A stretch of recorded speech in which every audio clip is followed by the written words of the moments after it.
All right. First of all, my great thanks to the center for having me again this year. It's been a couple of years since I was there for the last time because of COVID, but I'm happy to be back. Very happy. Second, my apologies that it has to be online. It has been through a whole series of COVID complications, and I think maybe in the very distant future somebody will write an operetta about comical COVID complications, but we're not there yet. But nevertheless, I'm happy to see so many people, old friends and new friends. So let's get started. Advancing the commons first, the political economy of the commons. Let me first say that, and if I'm not sure how to.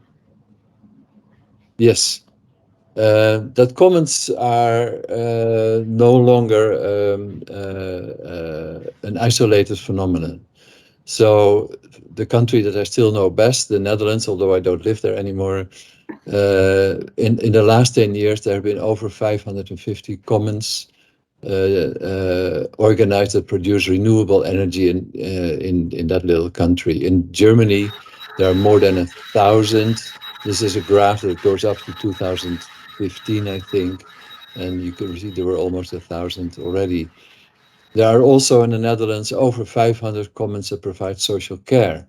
So this is just in the northwestern Europe, but in countries like Italy and Spain, commons are really part of society, the fabric of society. And they are also found in many areas, such as sustainable food production, childcare, urban management, health, and finance.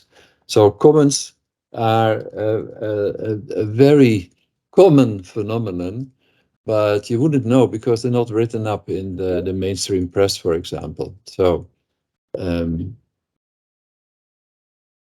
what I'm going to do today is talk about three things. First, Ostrom's theory of the commons and its shortcomings. You cannot go around Ostrom because he's the beginning of serious theorizing about the commons. Then I will discuss the commons theory of David Bollier and Silke Helfrich, and I will also explain why I do that. And then I will give you a brief outline of a theory of the state that we need to advance the commons as a democratic and sustainable alternative to market capitalism. I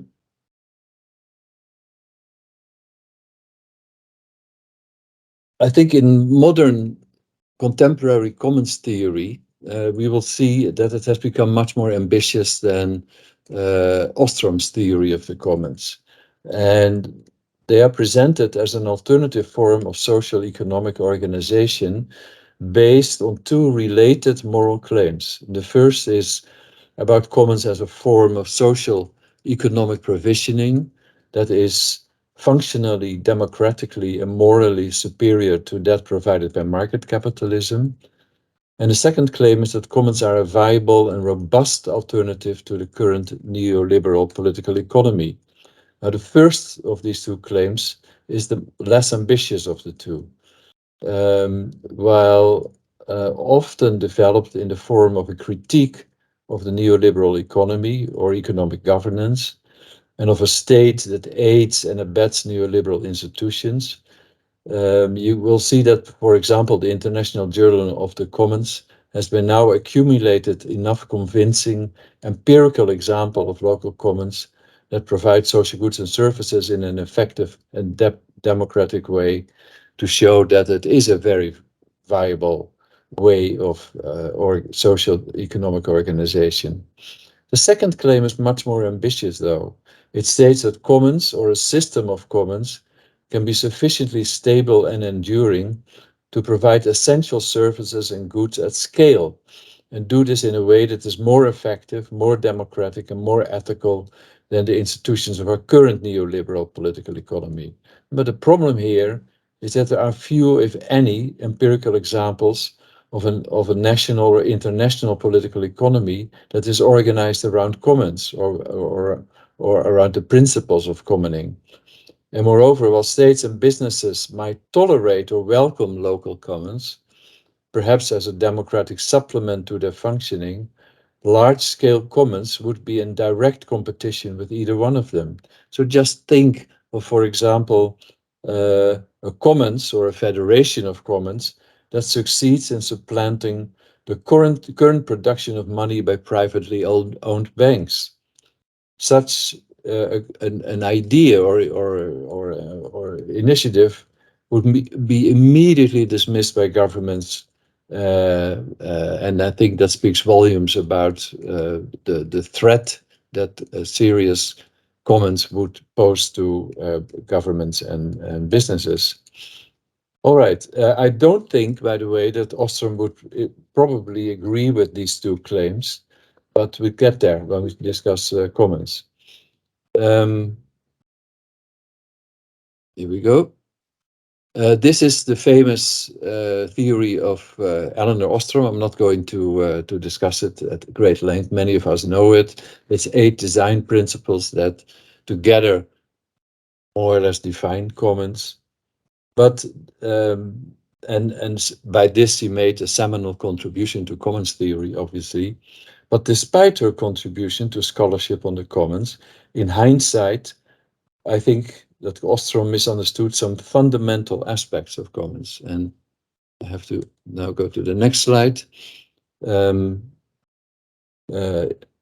rational actor approach that she always pursued with its methodological individualism and striving for nomothetic explanations, introduced 5 blind spots in her research.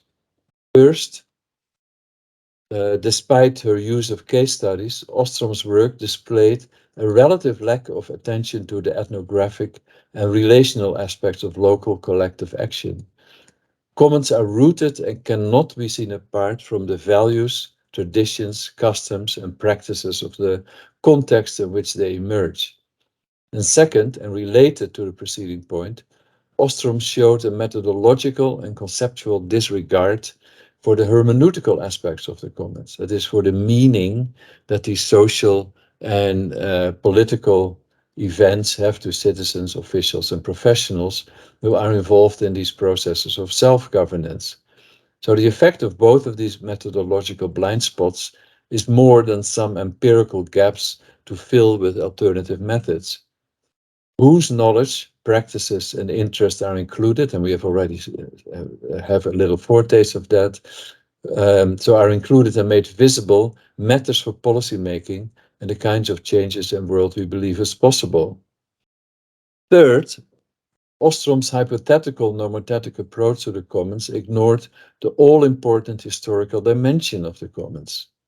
It fails to see their crucial role in the development of pre-capitalist political economic relations in Europe, or their roots in Catholic social theory and early socialism.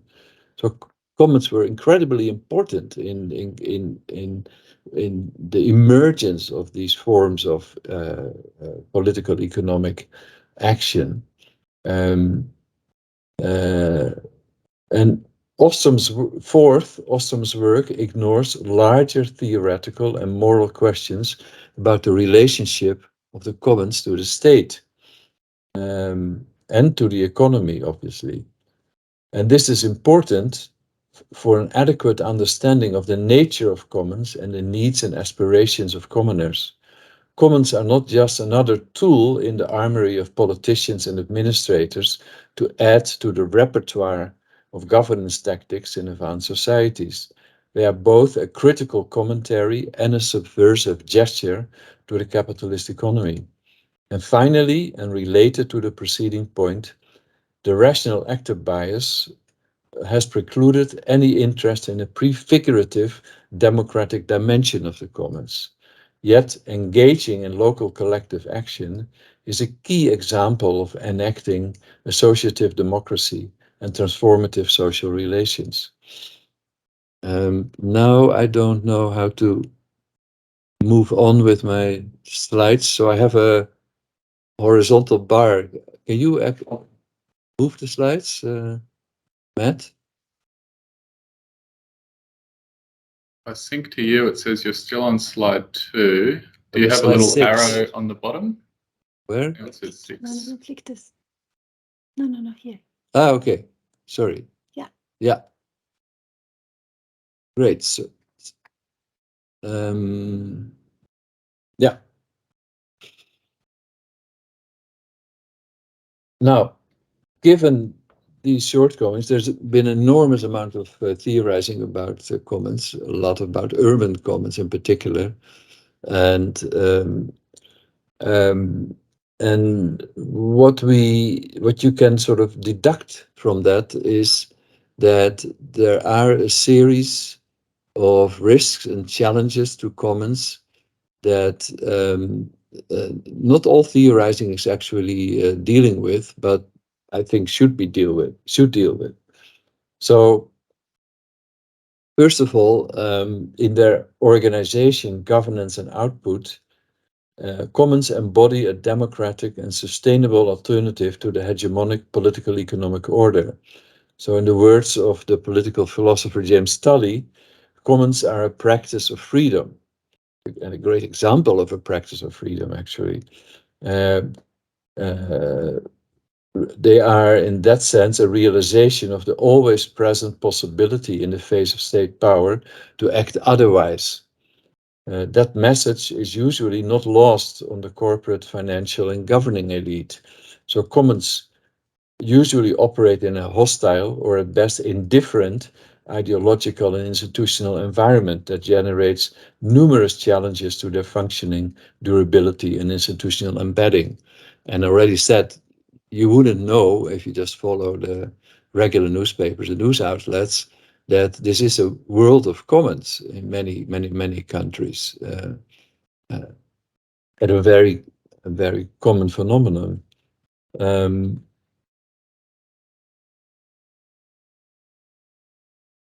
The values, beliefs, and practices, is the second point of commons, are sufficiently strong and compelling to cohere into a robust alternative to market capitalism, state government, and this is more or less a question, so I should put it differently. Are these values, beliefs, and practices of commons sufficiently strong and compelling to cohere into a robust alternative to market capitalism, state government, and the various attempts to give citizens an independent role in providing for flourishing society? Or, as Paul Hurst argues with regard to civil associations in general, are commons in the end merely a more efficient and effective way of organizing the market economy within the legal and political framework of liberal democracy? And I put a little example at the end. What you see in the Netherlands now, there's many of the care cooperatives are being sort of reined in by the state to help provide the state social care. And commons are now even asked to compete with for-profit companies and state providers to provide this social care. So whoever is the cheapest can get a contract, with lots of problems for those commons in their functioning and their very nature, as it were. Thirdly, commons aspire to an alternative form of governance, but how do you govern yourself when you cannot easily rely on institutionalized forms of management and governance? How do you protect and develop innovative practices as initiatives grow and institutionalize over time? So instead of the hierarchical bureaucratic government of state organizations, commons practice self-governance by peers through a mixture of informal rules, social norms, and more formal procedures. And so how do you keep that intact when you go and become institutionalized yourself after a while? Another crucial subset of governance challenges of commons concerns the financing of commons. Commons need financing to achieve a minimum of structural independence. In a market capitalist environment, the institutions, laws, and customs and tax arrangements that govern the financing of the economy are heavily skewed towards the advancement of business, banking, and capital. In addition, the values and practices that govern the financing of the service and production sector are all geared towards profit maximization. So it is a fact of life that governance facilitates the proper functioning of the corporate and finance sector through generous corporate welfare instruments. Even money, the heart of capitalistic activity, is privatized, its production indissolubly bound to debt creation, thereby favoring the owners of capital and impairing those who rely on work and loans as sources of income. In such an environment, it is not only difficult to obtain independent structural sources of income, but equally important, it is difficult to prevent the spirit of the commons not to be compromised by the values of finance capitalism. And finally, we need to discuss the relationship of the commons to the state. So I will just do that later, but this is of course an incredibly important point, as commons act in an environment, often in a state environment within it, but certainly in relationship to all sorts of institutions of the state. All right. The commons theory of Bollier and Helfrich. Why Bollier and Helfrich? I found in reading commons theory that this is one of the most articulated and developed and systematic theory of the commons that is around at the moment. So for more than a decade, and I have to say that Silke Helfrich is no longer with us. She very sadly died in November a year ago, or slightly more than a year ago, November 2021, in an alpine accident. So she's sorely missed because she was really an engine of commons theorizing and commons activism, and a wonderful, wonderful person. But for more than a decade, Bollier and Helfrich jointly published several books on the commons and have been at the heart of the rapid expansion of a global networks of common practitioners and scholars. Their last book together, Free, Fair and Alive, The Insurgent Power of the Commons, aspires to two things. First, to formulate a comprehensive theory of the commons that addresses many of the challenges that are formulated above. And second, and more ambitiously, to initiate a sea change, an onto shift, as they call it themselves, in our understanding of the commons in the context of the contemporary political economy. They seek to overcome the distinction between society and economy as two distinct spheres. The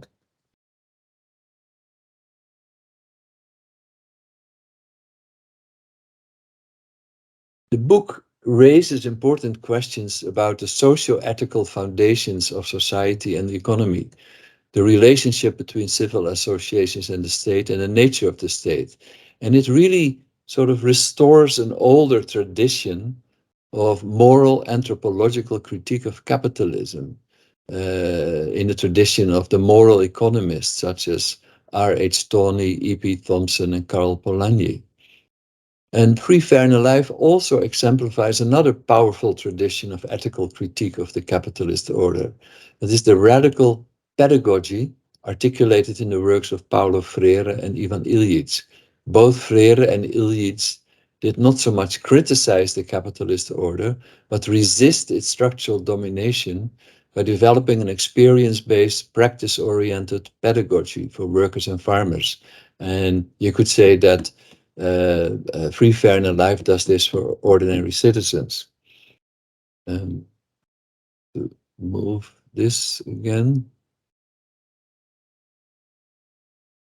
Yeah. So let me see. Yeah. Free, Fair and Alive is above all, a practical book.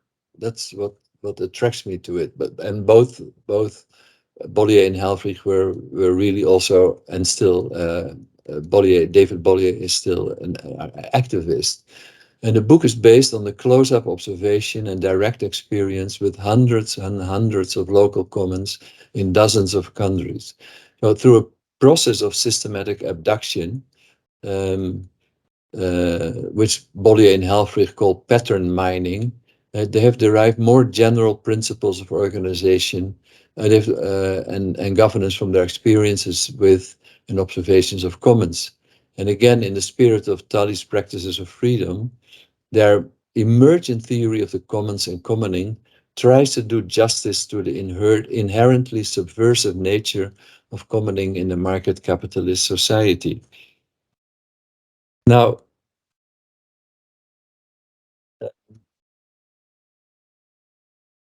the purpose of commoning is the creation of peer-governed, context-specific systems for free, fair, and sustainable lives. So commons go far beyond resource management in that they are an organized communal activity for attaining a just and sustainable form of life within the prevailing political economic order. I want to emphasize this point because much commons theory is often stuck still in the Ostrom mode, you could say, which is a much more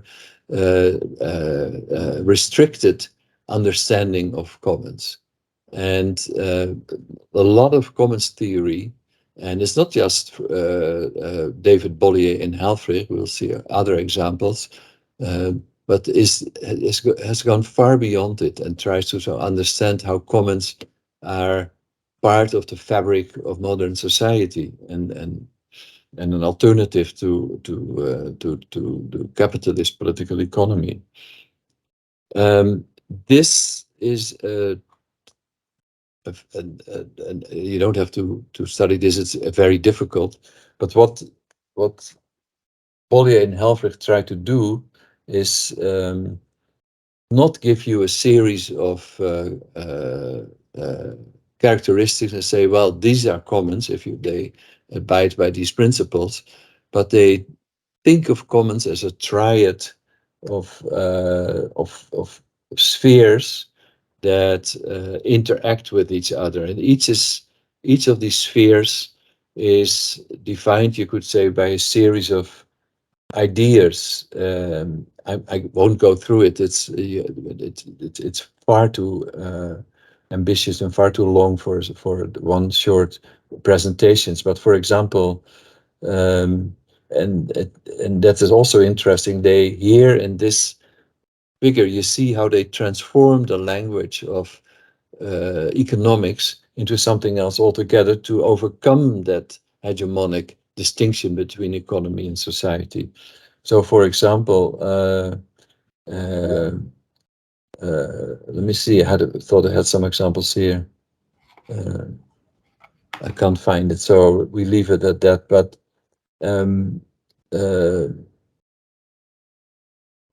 it's if the middle third of the book is all about sort of explaining how these three spheres are interacting with each other to create this completely different form of social economic organization.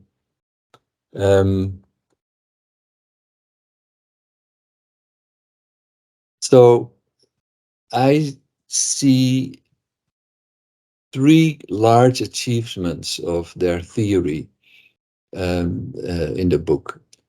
Their moral foundation is deeply relational, conceiving of people and their place in the world as densely interconnected. So our health, our personality, our skills, our achievements are strongly dependent upon others and upon the living, the natural world at scales that range from the microscopic, our microbiome, to the macroscopic, climate patterns, for example, often to the point that it is almost impossible to draw a clear boundary between ourselves and the world around us. And I think it's an incredibly important thing for us to to absorb. And next week we will talk a bit more about this when we discuss our book. The second great achievement is to integrate one of the great challenges of our times, the climate catastrophe, into their social theory, thereby making it particularly relevant to our current predicament. And the third great achievement, I think, is that they succeed in overcoming the hegemonic divide between society and economy. So they provide a new language that challenges the ontology of this hegemony while maintaining a link with as I said, with a tradition of moral critique of capitalism, thereby broadening the moral basis of their social theory. If this will result in a coherent conception of society and the polity remains to be seen, but at least they carry the promise of injecting new energy into a long-standing debate.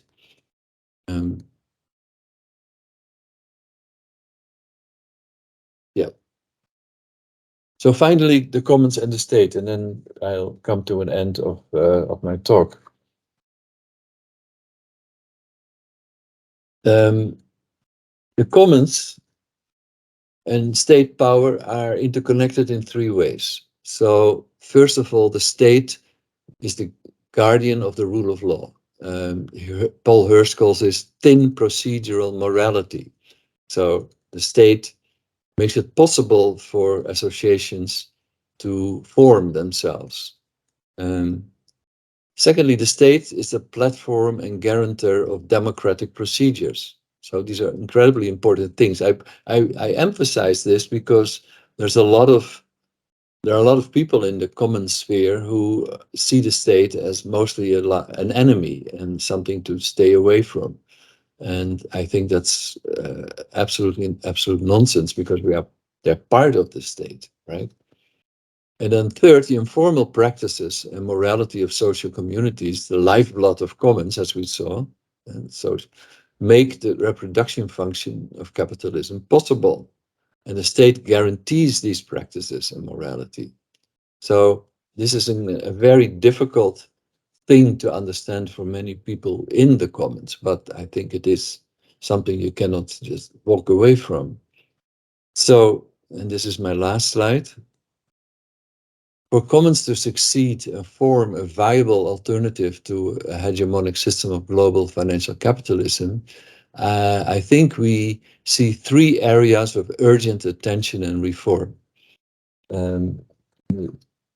First, I would like to reiterate that as you saw in the former slide, that one of the most important functions of the state is to uphold the rule of law. That means that citizens are protected against arbitrary and unlawful actions of the state and of business corporation. Now, of course, that is more and more in many countries an ideal that is not particularly achieved, but it is still there, the rule of law. In the institutional environment of the contemporary state, the rule of law makes the creation and functionings of commons possible. And although commons position themselves as an alternative to the institutionalized state functioning, commoners should be aware of the importance of constitutional protection that advanced states offer them and insist on its full application. A more demanding condition, that's the second one, consists of the state facilitating people's self-governance and self-provision. This is less utopian than it may seem. States may possess special powers and position themselves in opposition to civil society, but in a fundamental way, they are also part of civil society. So as Bollier and Helfrich state, no state is conceivable without these social systems. And I could add no economy either.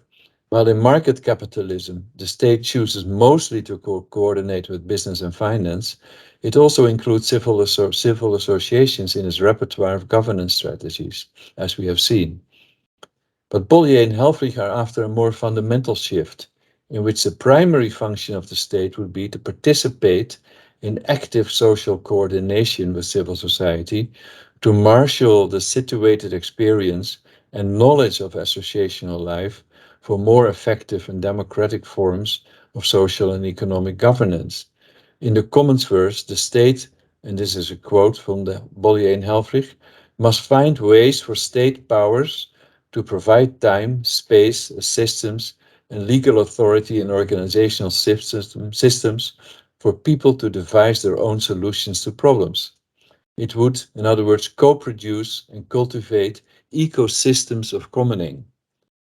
And that involves a lot more than setting up and financing a local participatory initiative, which we see now a lot, or what Warren argues for in governance-driven democratization. Important though as that is, it requires the careful redesign of institutions to make them more receptive and accessible to citizens' needs and creative powers. And Andreas Exner, he is an Austrian commons theorist, mentions in a late a book of his the state secretary for solidaristic economy in Brazil as an example. That was a ministry that was that cooperated with unions, cooperatives, social movements, NGOs, and church organizations to create cooperatives. And when you read about it, you think, yeah, why not? Manuela Zegner, another commons theorist, describes in great detail how childcare commons in Barcelona became entwined with different configurations of state institutions and became part of the local administration, which succeeded in winning elections and coming into government. So both examples show that whole political systems can operate according to the values and practices of commons. But redesigning state institutions around local ecosystems is very important, but it's not enough in contemporary society. And this is a point that many commons theorists have a huge problem accepting. Some challenges, such as climate change, pandemics, and migration, are too big for local initiatives, even federations of initiatives, to solve by themselves. And it would be naive to think that we can do without the state's ability to address such border-crossing issues and offer big solutions, such as large-scale engineering, for example, the construction of wind parks in the sea and in the ocean, or the forging of international collaborations, such as, for example, the EU's General Data Protection Regulation to constrain the power of the giant tech corporations. One of the unique strengths of the state is the combination of authority, financial might, and the ability of its bureaucracies to plan and implement large-scale projects. However, more often than not, this then results in actions that do not exactly address people's needs and are only marginally related to democratic procedure.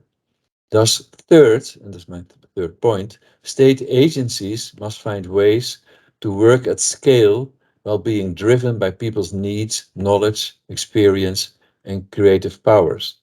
And I think I'll stop here. I have a little sort of final word, but that we can do without it. I just wanted to get across that these are three very, very important challenges that need to be integrated in commons theory to make it a really viable alternative to the current capitalist political economy. Thanks very much. I hope I didn't go too much over time.